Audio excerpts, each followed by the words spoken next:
Welcome to my YouTube channel. ఈ వీడియోను చూస్తున్న వీక్షక మహాశయులందరికీ నమస్కారాలు. ఈరోజు మనం తెలుసుకోబోయే అంశం భాగాహారం. ఈ భాగాహారంలో ఇమిడి ఉన్న విధానం మరియు కూడిక, తీసివేత, గుణాకారంలో కుడి నుండి ప్రారంభించి భాగాహారంలో మాత్రం ఎడమ నుండి ఎందుకు ప్రారంభిస్తాం, ఇంకా భాగాహారాన్ని కుడి నుండి ప్రారంభించి చేయగలమా లేదా, సాధ్యమేనా ఇది, మరియు భాగాహారం తప్పులు లేకుండా చేయడానికి పాటించాల్సిన నియమాలను గురించి ఈ వీడియోలో తెలుసుకుందాం. అసలు భాగాహారం అంటే ఏమిటి? భాగాహారం అంటే సమాన భాగాలుగా పంచడం లేదా పంపకం చేయడం. ఒకటవది, భాగాహారంలో ఇమిడి ఉన్న విధానం ఏమిటి? భాగాహారంలో ఇమిడి ఉన్న విధానం ఏదంటే ఆవర్తన వ్యవకలనం, అంటే మళ్ళీ మళ్ళీ తీసివేయడం. ఆవర్తన వ్యవకలనం అంటే మళ్ళీ మళ్ళీ తీసివేయడం. అదేలాగో చూద్దాం. ఉదాహరణకి 7 బంతులను ముగ్గురికి సమానంగా పంచితే ఒక్కొక్కరికి ఎన్ని బంతులు వస్తాయి, ఎన్ని మిగులుతాయి? 7 బంతుల నుండి ముందుగా 3 బంతులు తీసుకుంటాము. తీసుకొని ఒక్కొక్కరికి ఒక్కటి చొప్పున పంచుతాము. అంటే 7 నుండి 3ను తీసివేస్తాము. తీసివేసి పంచుతాము. మనకు 4 బంతులు మిగులుతాయి. వీటిలో నుండి 3 బంతులు తీసి రెండోసారి ముగ్గురికి ఒక్కొక్కటి చొప్పున పంచుతాము. ఇలా 2 సార్లు పంచగా, అంటే 3 చొప్పున తీసివేయగా 1 మిగులుతుంది. ఒక్కొక్కరికి 2 చొప్పున పంచుతాము. ఇక్కడ 7 బంతులు ఉన్నాయి. 7 నుండి 3 బంతులను మొదటిసారిగా పంచాము, అంటే 3ను తీసివేశాము. మళ్ళీ 4 బంతులు మిగిలాయి. ఈ 4 బంతుల నుండి రెండవసారి 3 బంతులను పంచాము లేదా తీసివేశాము. చివరికి మనకేం మిగిలాయి? 1 బంతి మాత్రమే మిగిలింది. దీన్నే మనం శేషం అంటాము. ఇక్కడ చూడండి, భాగాహార రూపంలో ఇవి 7 బంతులు. ఎందరికి పంచాము? ముగ్గురికి. ఎన్నెన్ని పంచాము? 2. చివరికి ఏం మిగిలింది? 1. దీన్నే మనం శేషం అంటాం. చూడండి, ఇక్కడ మనం ఒక ఉదాహరణను గమనిద్దాం. ఇక్కడ 7 బంతులు ఉన్నాయి. మనం ఏం చేయాలి? ముగ్గురికి సమానంగా పంచాలి. భాగాహారం అంటే సమానంగా పంచడం. ఎలా పంచాలో చూద్దాం. ముందుగా ఒక బంతిని మొదటి వ్యక్తికి, ఇంకొక బంతిని రెండవ వ్యక్తికి, ఇంకొక బంతిని మూడవ వ్యక్తికి పంచాము. మొదటిసారి మళ్ళీ 4 బంతులు మిగిలాయి. రెండవసారి మొదటి వ్యక్తికి 1 బంతి, రెండవ వ్యక్తికి 1 బంతి, మూడవ వ్యక్తికి 1 బంతిని పంచాము. మన దగ్గర ఏం మిగిలింది? ఈ 1ని పంచగలమా? ముగ్గురికి సమానంగా పంచగలమా? 1 బంతిని ముగ్గురికి సమానంగా పంచగలమా? లేదు. కావున ఈ 1 బంతి మిగిలింది. ఈ 7 బంతులను ముగ్గురికి సమానంగా పంచితే ఎన్నేసి బంతులు వచ్చాయి? మనకు సమానంగా పంచితే ఎన్ని వచ్చాయి? ఒక్కొక్కరికి 2 బంతులు వచ్చాయి. దీన్నే మనం భాగాహార రూపంలో చూస్తే చూడండి, ఈ 7 బంతులు ఎందరికి పంచాము? ముగ్గురికి. ఇలా పంచగా ఒక్కొక్కరికి ఎన్ని బంతులు వచ్చాయి? 2. ఇక్కడ చూడండి, 1 ఇది 2. చివరికి ఏం మిగిలింది? 1 మిగిలింది, అంటే ఒక బంతి మిగిలింది. దీన్నే మనం శేషం అంటాం. ఇగో ఇది మిగిలింది శేషం. చూడండి, ఈ భాగాహారంలో విభాజకము డివిజర్, విభాజ్యము డివిడెండ్, భాగఫలం కోషెంట్, శేషం రిమైండర్. దేనితో అయితే భాగిస్తామో దాన్ని విభాజకం అంటారు. భాగించబడేది విభాజ్యము. భాగించగా మిగిలిన దాన్ని, అంటే విభాజ్యాన్ని విభాజకంతో భాగించగా మనకు వచ్చేదాన్ని భాగఫలం అంటారు. ఈ భాగాహారం చేయగా, అంటే సమానంగా పంచగా మిగిలిన దాన్ని శేషం అంటారు. ఈ క్రింది పట్టికను చూసినట్టయితే, ఈ టేబుల్ని చూసినట్టయితే విభాజ్యము ఈజ్ ఈక్వల్ టు విభాజకం ఇంటూ భాగఫలం ప్లస్ శేషం. మరో విషయం, కూడిక, తీసివేత, గుణాకార ప్రక్రియలలో కుడి నుండి ప్రారంభించి భాగాహారంలో మాత్రం ఎడమ నుండి ఎందుకు ప్రారంభిస్తాం? ఎందుకంటే పెద్ద స్థానంలోని విలువను చిన్న స్థానంలోకి మార్చుకోవచ్చు. ఉదాహరణకి 1000 స్థానంలో ఒక 1000 మిగిలితే దానిని వందల రూపంలోకి మార్చుకోవచ్చు. అదేవిధంగా 100ల స్థానంలో ఒక 100 మిగిలితే దానిని 10ల రూపంలోకి మార్చుకోవచ్చు. ఎలా? ఒక 1000 మిగిలింది అనుకుంటే దాన్ని 10 పదులుగా, 10 వందలుగా, లేదా ఒక్క 100ను 10 పదులుగా మార్చుకునే అవకాశం ఉంటుంది. దేంట్లో? ఈ భాగాహారంలో ఎడమ నుండి కుడికి ప్రారంభించడం వల్ల. భాగాహారంను కుడి నుండి ప్రారంభించి చేయగలమా లేదా? సాధ్యమేనా? అంటే సాధ్యమే. భాగాహార నియమాలు ఇవి చాలా ముఖ్యమైనవి. వాటిలో భాగాహారంలో ఒక్కొక్క అంకెను మాత్రమే భాగించాలి. భాగాహారంలో ఒక్కొక్క అంకెను మాత్రమే భాగించాలి. రెండవది, విభాజ్యంలోని 2 సంఖ్యలను ఒకేసారి భాగించకూడదు. విభాజ్యంలోని 2 సంఖ్యలను ఒకేసారి భాగించకూడదు. మూడవది, విభాజకం కంటే చిన్న సంఖ్యను 0 సార్లు మాత్రమే భాగించాలి. విభాజకం కంటే చిన్న సంఖ్యను 0 సార్లు మాత్రమే భాగించాలి. ఇక్కడ ఒక భాగాహారాన్ని గమనిద్దాం. చూడండి, 321ని 3తో భాగించాలి. అయితే మొదటి అంకె ఏంది? 3. ఓకే, 3 ఒకట్లు 3. 3 నుండి 3 తీసివేస్తే 0. 2ని మనం ఎంచుకుంటాము లేదా డౌన్ చేసుకుంటాము. అయితే ఇక్కడ ఒక విషయాన్ని గమనించాలి. ఈ 2 అనేది 3చే భాగించబడుతుందా? భాగించబడదు. అలా అని చెప్పేసి ఈ 2 పక్కనున్న 1ని కూడా ఇక్కడ డౌన్ చేసుకొని 21 రాయడం తప్పవుతుంది. ఇలా చేస్తే ఏమొస్తుంది? మన భాగాహారం మొత్తానికి తప్పుగా భావించబడుతుంది. ఎలాగా? చూడండి, 21 అయింది.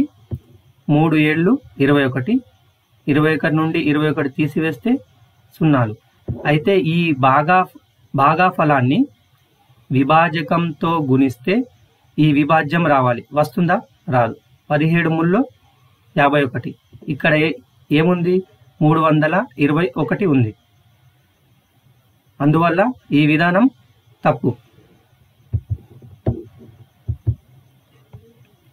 ఇంకో లెక్క, అదే లెక్కను చేసి చూద్దాం. 321ని 3చే భాగించాలి. మొదటగా 100ల స్థానంలో ఏముంది? 3 ఉంది. కాబట్టి 3 ఎన్నిసార్లు పోతుంది? ఒక్కసారి. 3 ఒకట్ల 3. ఓకే, 3 నుండి 3 తీసివేయగా 0. తర్వాత 2ని దించుకుంటాం. ఓకే, అయితే ఈ 2 3చే భాగించబడుతుందా అంటే భాగించబడదు. అయితే మనం ఏం చేయాలి? ఇక్కడ చూడండి, మూడో నియమం, విభాజకం కంటే చిన్న సంఖ్యను 0 సార్లు మాత్రమే భాగించాలి. కావున 3 0 0. 2 నుండి 0ని తీసివేస్తే 2, మిగిలింది ఏంది? 1ల స్థానంలో ఉన్న 1. ఈ 1ని ఇక్కడ దించుకుంటాం. మనకి ఇక్కడ మొత్తం ఎంత అయింది? 21. ఇప్పుడు ఈ 21 3తో ఎన్నిసార్లు పోతుంది? 7 సార్లు. 3 ఏళ్ళ 21. 21 నుండి 21 తీసివేస్తే 0, శేషం 0. ఇప్పుడు చూడండి, 107ను 3 చే గుణించి చూస్తే మనకు ఈ విభాజ్యము వస్తుంది. ఇదే సరి అయిన పద్ధతి. మనం ఇక్కడ గమనించాల్సిన ముఖ్య విషయం ఏంటంటే, విభాజకం కంటే చిన్న సంఖ్యను 0 సార్లు మాత్రమే భాగించాలి. ఇగో ఇక్కడ ఇది 2 అనేది విభాజకం కంటే చిన్న సంఖ్య. మరియు విభాజ్యంలోని 2 సంఖ్యలను ఒకేసారి భాగించకూడదు. ఇక్కడ 2 ఉంది. ఈ 2 చూడండి, ఇక్కడ ఈ 2 మనం దించుకున్నాము. ఇది 3 చే భాగించబడదు. కావున ఈ 2 పక్కనున్న 1ని మాత్రం దించుకోకూడదు. ఇది తప్పవుతుంది. ఇంకొక ఉదాహరణను మనం గమనిద్దాము. ఇక్కడ ఏముంది? 3121. 1ల స్థానంలో 1, 10లు 2, 100లు 1 ఉంది, 1000 3. అయితే ముందుగా మనం ఏం చేస్తాము? వేల స్థానంలో ఉన్న అంకె నుండి ప్రారంభిస్తాము. 3 1లు 3. 3 నుండి 3 తీసివేస్తే 0. అయితే 3 పక్కనున్న ఈ 100ల స్థానంలో ఉన్న 1ని మనం దించుకుంటాము. అయితే ఈ 1 అంటే ఈ 1 అని కాదు, ఇక్కడ ఉన్నది ఎంత? ఒక 100. ఆ 100ను 100గా ముగ్గురికి సమానంగా పంచగలమా? పంచలేము. అదేవిధంగా మన భాగాహార నియమం ప్రకారం ఈ విభాజకం కంటే చిన్న సంఖ్య ఉంది కాబట్టి దీన్ని 0 సార్లు మాత్రమే పంచగలం. 3 0 0. 1 నుండి 0ను తీసివేస్తే 1, దాని పక్కనున్న 2ని డౌన్ చేసుకుంటాము, దించుకుంటాము. మనకి ఎంత అవుతుంది? 12 అవుతుంది. 12 అంటే ఇక్కడ 12 పదులు అని అర్థం. ఈ 100ను మనం 10 పదులుగా మార్చుకున్నాం ఇక్కడ. కావున 3 4లు 12. 12 నుండి 12 తీసివేస్తే 0. అయితే తర్వాత ఈ 1ని మనం ఇక్కడ దించుకుంటాము. ఇక్కడ ఏం మిగులుతుంది? 1. ఈ 1నే మనం శేషంగా భావించకూడదు. ఎందుకంటే అంటే విభాజ్యంలో ప్రతి అంకెను మనం భాగించాలి. కాబట్టి ఈ 1ని దించుకుంటాము. ఈ 1 అనేది 3తో ఎన్నిసార్లు పోతుంది? 0 సార్లు మాత్రమే పోతుంది. కాబట్టి 3 0 0. 1 నుండి 0ను తీసివేస్తే 1. ఇది మనకు శేషం. ఇంతకుముందు చేసిన లెక్కను మనం ఇప్పుడు చూద్దాం. ఏంది? 3121ని 3 చే భాగించడం అంటే ముగ్గురికి సమానంగా పంచడం అని అర్థం. అక్కడ 3000 అంటే ఇక్కడ 3 1000 రూపాయల నోట్లు, 100 ఎన్నున్నాయి? ఒక 100. 3121 కాబట్టి 2 10లు ఉన్నాయి, 1 రూపాయి నాణం ఉంది. అయితే వీటిని సమానంగా పంచాలి. మనం ఏం చేస్తాము? ముందుగా 1000ను పంచుతాము. చూడండి, 1000ని ఒక వ్యక్తికి, ఇంకొక 1000ని రెండో వ్యక్తికి, ఇంకొక 1000ని మూడో వ్యక్తికి పంచాము. 3000ను ముగ్గురికి ఒక్కొక్క 1000 చొప్పున పంచాము. మిగిలిందేంటి? ఇక్కడ 100 మిగిలింది. అంటే 100 రూపాయల నోటు ఉంది. ఈ 100 రూపాయల నోటుని ముగ్గురికి 100 రూపాయల నోటుగా పంచగలమా? పంచలేము. ఒక 100 మొదటి వ్యక్తికి ఇస్తే మిగతా వారికి ఇవ్వలేము. కాబట్టి ఇప్పుడు ఏం చేయాలి? ఈ 100ను పదుల్లోకి మార్చుకోవాలి. ఇదే గమనించాల్సిన విషయం.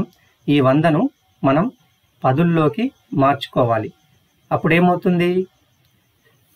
ఒక 100 అంటే 10 పదులకు సమానం కదా.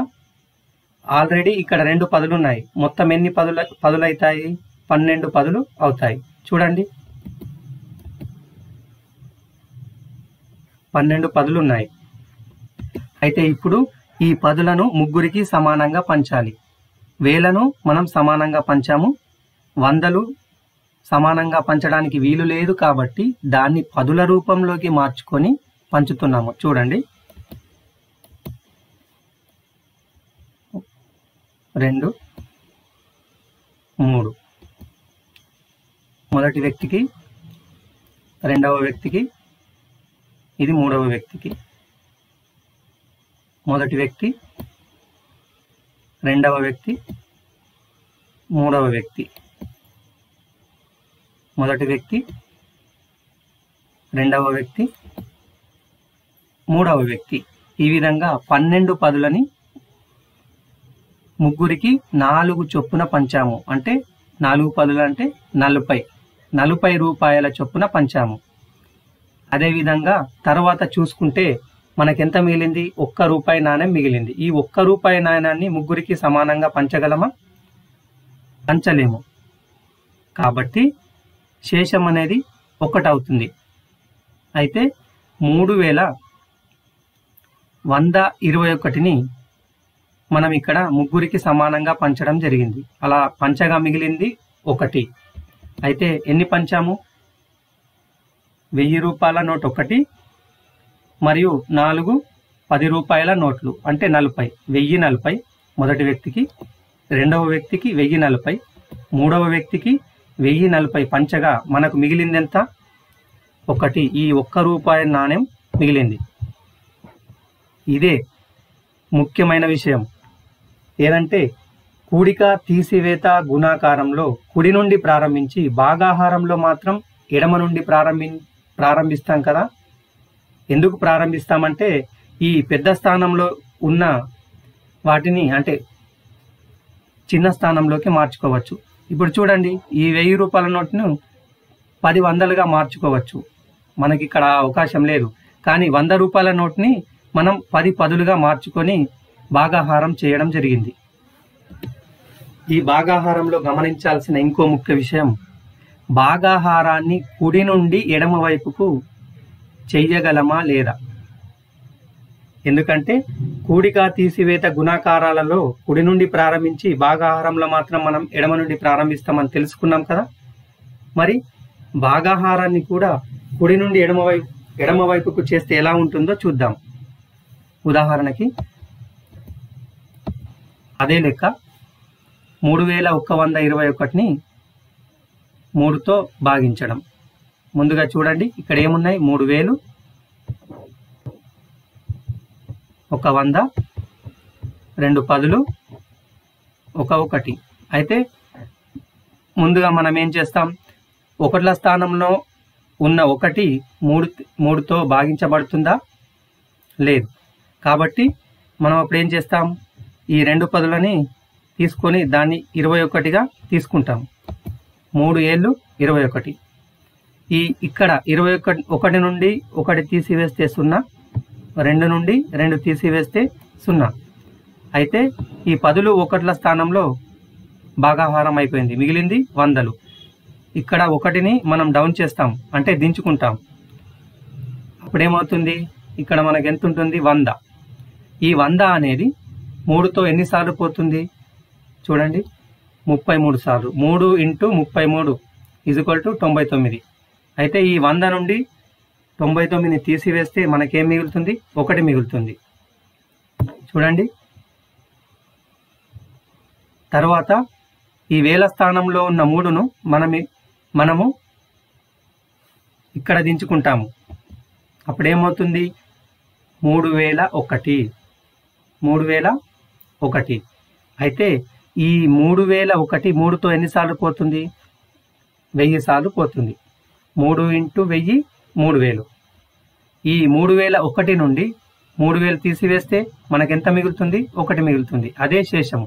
అయితే మనం ఇక్కడ భాగాఫలం చూసుకున్నట్లయితే 1ల స్థానంలో 7, ఇవి 10లు, ఇది 1000. ఈ మొత్తం కలిపితే 1040. ఈ మొత్తం కలిపితే 30 అనేది భాగాఫలము. చూశారా? ఈ కుడి నుండి ప్రారంభించి చేయడం వల్ల ఈ విధంగా చేయవచ్చు. ఇది కొంచెం కష్టంతో కూడుకున్న ప్రక్రియ, కొంచెం క్లిష్టత ఉంటుంది. అయితే కూడిక తీసివేత గుణాకారంలో కుడి నుంచి ప్రారంభించడం వల్ల అది కొంచెం సౌకర్యవంతంగా ఉంటుంది.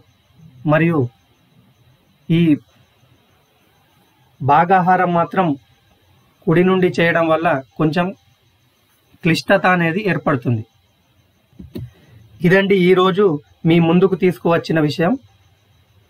ఈ వీడియో గురించి మీ అమూల్యమైన అభిప్రాయాలు, సూచనలు కామెంట్ రూపంలో తప్పకుండా తెలియజేయగలరు. మరియు ఏవైనా పొరపాట్లు గమనించినట్లయితే తప్పకుండా కామెంట్ చేయగలరని ఆశిస్తూ సెలవు. ఇట్లు ద టీచర్.